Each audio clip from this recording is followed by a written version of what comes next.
Hello friends, आज NI act का एक इम्पॉर्टेंट टॉपिक प्रॉमिसरी नोट के बारे में हम लोग पढ़ेंगे। बाकी के वीडियो में बिल ऑफ एक्सचेंज, चेक और डिमांड ड्राफ्ट के बारे में पढ़ेंगे। तो सबसे पहले हम लोग देखते हैं कि प्रॉमिसरी नोट क्या होता है। तो जैसा कि नाम से पता चल रहा है कि किसी चीज़ का यहाँ प्रॉमिस किया जाता होगा। तो प्रॉमिस क्या चीज़ का किया जाता है?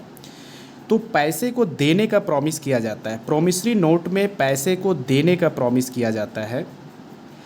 यदि किसी ट्रांजैक्शन को क्रेडिट में किया जाता है तो वहाँ पे प्रॉमिसरी नोट का यूज होता है। यदि कैश में ट्रांजैक्शन हो रहा हो तो वहाँ तो कैश का रोल इम्पॉर्टेंट हो जाता है, वहाँ प्रॉमिसरी नोट नहीं आता है। लेकिन यदि क्रेडिट में किसी गुड्स का सेल या परचेज किया जाता है तो उस केस में प्रॉमिसरी नोट का यूज हम करते हैं। बाकी हम देखते हैं यदि बैंक आपको लोन देती है तो उस केस में भी एक डॉक्यूमेंट प्रॉमिसरी नोट होता है जो आपसे साइन करवाया जाता है। उसमें जो बोरोवर होते हैं, जो लोन लेते हैं, वो प्रॉमिस करते हैं बैंक को कि हम इतने ईएमआई को इतने दिनों में इतनी अमाउंट का हम पे करेंगे। तो सबसे पहले हम देख लेते हैं इसमें कि प्रॉमिसरी नोट का डेफिनेशन क्या कहता है, इसका जो टेक्निकल डेफिनेशन है क्या है। तो promissory note is an instrument in writing note being a bank note और करेंसी नोट। ध्यान देने वाली बात है कि प्रॉमिसरी नोट में बैंक नोट और करेंसी नोट नहीं आता है। आप देखते होंगे कि नोट में लिखा हुआ होता है कि मैं धारक को इतना रुपया अदा करने का वचन देता हूँ, या इंग्लिश में यदि बोले तो I promise to pay the bearer the sum of this rupees. तो यहाँ भी प्रॉमिस किया जाता है, बट ये बैंक नोट और करेंसी नोट प्रॉमिसरी नोट नहीं कहलाता है। इसके लिए एक अलग एक्ट है, उसमें से इसको डिफाइन किया गया है। आगे देखते हैं। Containing an unconditional undertaking signed by the maker to pay a certain sum of money only to or to the order of a certain person or to the bearer of the instrument. इसका मतलब ये हो गया कि जो promiser होता है, जो प्रॉमिस करता है, जो प्रॉमिसरी नोट को बनाता है, वो प्रॉमिस करता है कि कुछ फिक्स अमाउंट को या तो जिसको देना है या तो जिसे दिया जाना है उसके द्वारा किसी थर्ड पर्सन के बारे में यदि बोला गया है तो उसको वो पे करेगा। ठीक है। अब आगे देखते हैं कि प्रॉमिसरी नोट में पार्टियां कितनी इन्वॉल्व होती हैं। तो फर्स्ट पार्टी इसमें ड्रॉर होता है, जिसे हम पेयर, मेकर, प्रॉमिसर, डेटर या इशूअर कहते हैं। अब इसके नाम अलग अलग होने का कारण क्या है वो भी हम समझ लेते हैं। जैसे ड्रॉवर इसलिए क्योंकि वो प्रॉमिसरी नोट को ड्रॉ करता है। पेयर इसलिए क्योंकि उसे ही पे करना होता है, वो जो अमाउंट उसमें लिखा जाता है उस अमाउंट को उसे ही पे करना होता है, इसलिए उसे पेयर भी बोलते हैं। मेकर क्योंकि वो प्रॉमिसरी नोट को बनाता है। प्रॉमिसर इसलिए क्योंकि वो प्रॉमिस करता है, कुछ अमाउंट देने का प्रॉमिस करता है, इसलिए प्रॉमिसर भी कहलाएगा। डेटर इसलिए क्योंकि वो अमाउंट देने के लिए लाइबल होता है, जो प्रॉमिस कर रहा होता है, इसलिए वो डेटर भी कहलाता है। और इशूअर इसलिए क्योंकि वो इशू करता है।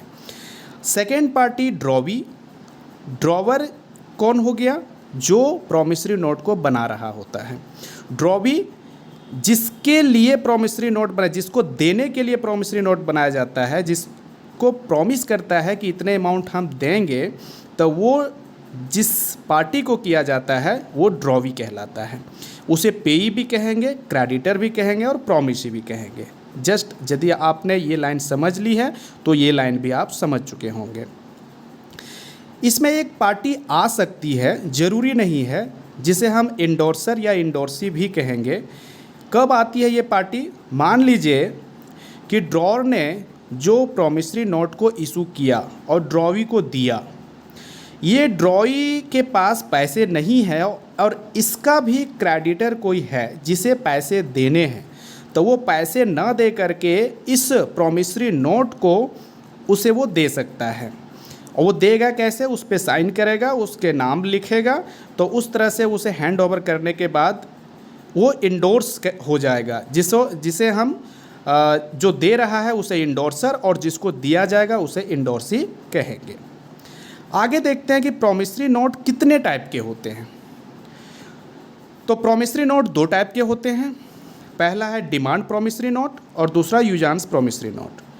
डिमांड प्रॉमिसरी नोट किसे कहेंगे? जब प्रॉमिसरी नोट में डेट मेंशन नहीं की गई होती है, जब भी उसे प्रेजेंट किया जाएगा तो उसे पे करना पड़ेगा, ड्रॉवर को पे करना पड़ेगा, तो उस केस में promissory note demand promissory note कहलाएगा। लेकिन यदि उसमें टाइम मेंशन किया गया है कि इतनों दिनों के बाद हम आपको पे करेंगे, तो उस केस में वो जो प्रॉमिसरी नोट है वो यूजांस प्रॉमिसरी नोट कहलाएगा। अब आगे हम लोग देखते हैं, अभी हम लोग कुछ टर्म्स पढ़े थे डेफिनेशन में प्रॉमिसरी नोट का, कि इन राइटिंग, अनकंडीशनल, ये सब क्या चीज़ है ये समझते हैं हम लोग। तो जैसे फर्स्ट में इन राइटिंग में होना चाहिए, तो यहाँ समझते हैं हम लोग कि राइटिंग में होना क्यों होना चाहिए। तो प्रॉमिसरी नोट चूँकि ये लीगल डॉक्यूमेंट होता है, एनआई एक्ट के तहत ये लीगल डॉक्यूमेंट है, इस वजह से ये राइटिंग में होना जरूरी है। क्योंकि वर्बल में किसी भी चीज़ को यदि हम बोलते हैं तो वो आपका वैलिड नहीं होता है, कोर्ट में उसे हम पे नहीं कर सकते हैं, मुश्किल होती है। इस वजह से किसी भी चीज़ को लीगल बनाने के लिए वो राइटिंग में होना ज़रूरी है, इसलिए प्रॉमिसरी नोट भी राइटिंग में होता है। सेकेंड पॉइंट देखते हैं, अनकंडीशनल प्रॉमिस होना चाहिए। मीन्स कि पैसा देने की जो बात होगी वो अनकंडीशनल होना चाहिए। ऐसा नहीं कि उसमें कुछ कंडीशन लगा हुआ हो कि हाँ ये चीज़ होगा तब हम पे करेंगे। मान लीजिए कि जिस समय पे करना हो उस समय जो ड्रॉवर है उन्होंने कह दिया कि नहीं मेरी तबीयत सही नहीं है, मैं नहीं दे पाऊँगा, या तो मेरा कोई काम है वो कंप्लीट होगा फिर मैं दूंगा, तो ये अनकंडीशनल होता है। वो सब कोई कंडीशन नहीं लगना चाहिए इसमें। थर्ड पॉइंट है कि मॉनेटरी पर्पस होना चाहिए इसमें। कोई गुड्स के बदले में गुड्स हम नहीं देंगे। जब भी होगा गुड्स के बदले में पैसे की बात होगी, जिसे हम मॉनेटरी पर्पस कहते हैं। बैंक से आप लोन भी लेते हैं तो भी वहाँ पे पैसे देने की बात होती है, इसलिए प्रॉमिसरी नोट के केस में मॉनेटरी पर्पस होना ज़रूरी है। ड्यूली स्टाम्प्ड होना चाहिए। स्टाम्प्ड इसलिए क्योंकि उसे लीगल डॉक्यूमेंट बनाना है, इसलिए अलग अलग स्टेट का अलग अलग स्टाम्प ड्यूटी पे करना होता है। लास्ट पॉइंट है कि साइंड बाय द ड्रॉवर, लेकिन ध्यान देना है कि signature of draw is not required. मतलब ये हो गया कि जो ड्रॉ कर रहा होता है प्रॉमिसरी नोट को, उसकी साइन जरूरी है, वो साइन करके ही प्रॉमिसरी नोट को देगा। लेकिन जिसको दे रहा है ड्रॉवी को, उसकी साइन जरूरी नहीं है। अब दोस्तों इसमें देख लेते हैं कि प्रॉमिसरी नोट आखिर किस तरह से होता है। कुछ इसका सैंपल देख लेते हैं। लगभग ऐसे ही होता है, कुछ वर्ड्स इसमें अलग हो सकते हैं, लेकिन मेन पर्पस जो है ऐसा ही होता है। जैसे आई नाम यहाँ पे आएगा, सन ऑफ नाम आएगा यहाँ फादर का, प्रॉमिस टू पे किनको पे करना है उनका नाम आएगा, सन ऑफ आएगा वहाँ, और ऑर्डर मतलब हो गया कि या तो मैं किन्हीं को पे करूँगा या उनके द्वारा ऑर्डर किए गए किसी थर्ड पर्सन को पे करूँगा, तो उस केस में और ऑर्डर ऑन डिमांड जब मांगा जाएगा या तो कोई डेट स्पेसिफाई होगी। On demand the interest at the rate of this ₹% per annum. अब यहाँ पे इंटरेस्ट की बात क्यों हुई? तो इंटरेस्ट की बात हो सकती है, नहीं भी हो सकती है। यदि चाहे जब मान लीजिए कि लॉन्ग पीरियड के लिए दिया या शॉर्ट पीरियड के लिए भी यदि हो तो इंटरेस्ट की बात हो सकती है, इंटरेस्ट डिमांड किया जा सकता है। The date of these presents, जब किया जाएगा present, for value received in cash या तो फिर चेक नंबर। यदि कैश में पेमेंट करता है बाद में वो, तो कैश में पेमेंट होगा, नहीं चेक्स में करता है तो चेक का नंबर आएगा। यहाँ पे सिग्नेचर वो करेंगे, कौन करेंगे? ड्रॉवर करेंगे, प्लेस डेट। ठीक है, तो ये आपका एक तरह से इसका एक फॉर्मेट होता है प्रॉमिसरी नोट का। अब दोस्तों इसमें देखते हैं कि कुछ जो वर्ड्स होते हैं वो प्रॉमिसरी नोट में ज़रूरी होता है और कुछ वर्ड्स ज़रूरी नहीं होते हैं, जिसको नहीं लिखा जाना होता है। तो अभी तक हम लोग पढ़ रहे हैं कि प्रॉमिसरी नोट में प्रॉमिस करना ज़रूरी होता है, तो प्रॉमिस वर्ड डायरेक्ट होना ज़रूरी है, और नहीं तो कम से कम ये मीनिंग पता चल रहा हो कि हाँ वो प्रॉमिस कर रहा है देने का, एक्नॉलेज कर रहा है देने का।